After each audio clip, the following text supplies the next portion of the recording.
یہی آشیان گمراہوں کے مسکن ہمارے. یہ غامدی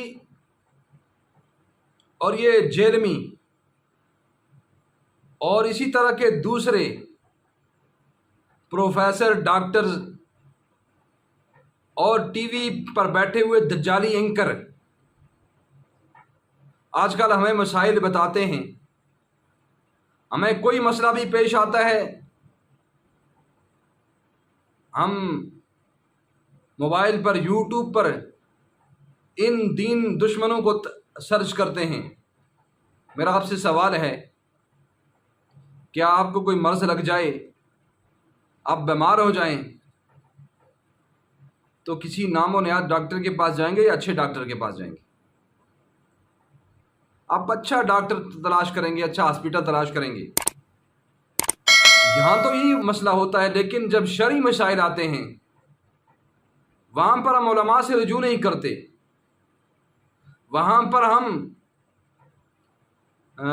جو ہے قرآن و سنت کے جاننے والوں کی طرف نہیں دیکھتے، بلکہ وہاں ہم کیا کرتے ہیں، سرچ کرتے ہیں یوٹیوب پر اور دجالی اینکروں کو دیکھتے ہیں اور ان کے جو بتائے ہوئے طریقے ہیں اور جو ان کی باتیں ہیں وہ قرآن و سنت سے متصادم کیوں نہ ہوں ان پر عمل کرتے ہیں.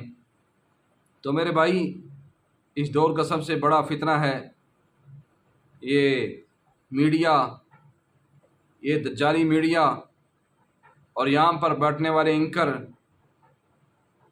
جو خود بھی جاہل ہوتے ہیں اور لوگوں کو بھی غلط مسئلے بتاتے ہیں، پروگرام کرتے ہیں. یہاں کی اینکر پرسن جو لڑکیاں ہیں اور رمضان کا مہینہ آتا ہے اپنے سر پر دوپٹہ رکھتے ہیں اور جناب یہ مسائل بیان کرنا شروع کر دیتے ہیں. یہ بڑے عجیب تعجب کی بات ہے، اس لیے ہمیں ان لوگوں سے بچنا چاہیے.